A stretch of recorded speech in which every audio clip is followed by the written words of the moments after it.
Hello friends, movies all অ্যাবাউটে আপনাদের স্বাগত। জিতের আপকামিং মুভি বুমেরাংয়ের প্রথম গান বা বলা যায় টাইটেল সং কাল ড্রপ করা হয়েছে।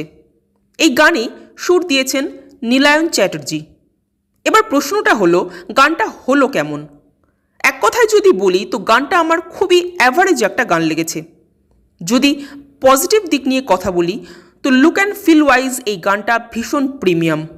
এর costume, makeup, set design, lighting সব একেবারে টপ নচ। জিৎ ও রুক্মিণীকে দারুণ লাগছে দেখতে, বিশেষ করে রুক্মিণীকে খুবই গ্ল্যামারাস লাগছে, জাস্ট কোনো কথা হবে না। কিন্তু এই যে গানটা, যা ঘটাবে কাণ্ড বাবাজি, বুমেরাং হয়ে ফিরে আসবে, এই গানটার সাথে না দৃশ্যগুলোর কোনো মিল নেই। মিউজিক ডিরেক্টর এখানে নতুন কিছু করার চেষ্টা করেছেন। একটা ফোক সং টাইপের গানকে ব্যাকগ্রাউন্ডে রেখে ডিস্কো থেকে নাচ, ব্যাপারটা বেশ ইন্টারেস্টিং।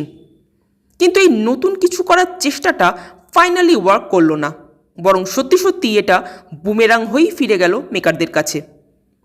নতুন কিছু করার চেষ্টা করা যেতেই পারে, বাট সব চেষ্টাই যে দর্শকদের কাছে গ্রহণযোগ্য হবে তার তো কোনো মানে নেই।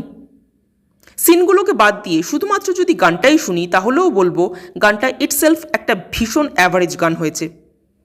তাও এটা নায়কের লিপে না থেকে যদি সির্ফ একটা ব্যাকগ্রাউন্ড মিউজিক হিসেবেই থাকতো, মানে ধরুন জিৎ একটা ব্লান্ডার করেছে, সেটাকে সলভ করার চেষ্টা করছে, যেখানে টুকটাক কিছু কমেডি পোর্শনও থাকছে, এইরকম কিছু সিনের বিজিএম হিসেবে যদি গানটা থাকতো তাহলে কিন্তু গানটা অনেক বেশি মিনিংফুল হতো।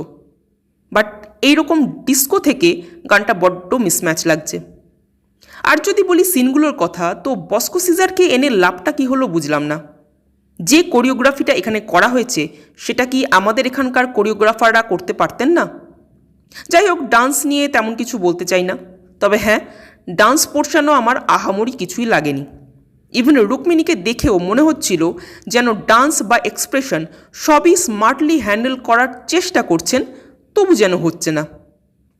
যাই হোক, ওভারঅল এই গানটা অ্যাজ অ্যান অডিয়েন্স আমার জন্য তো ওয়ার্ক করলো না। আপনারা যারা গানটা শুনেছেন তাদের কেমন লাগলো জানাবেন, আর আমাদের ভিডিও ভালো লেগে থাকলে প্লিজ লাইক, শেয়ার ও সাবস্ক্রাইব করতে ভুলবেন না। Thank you.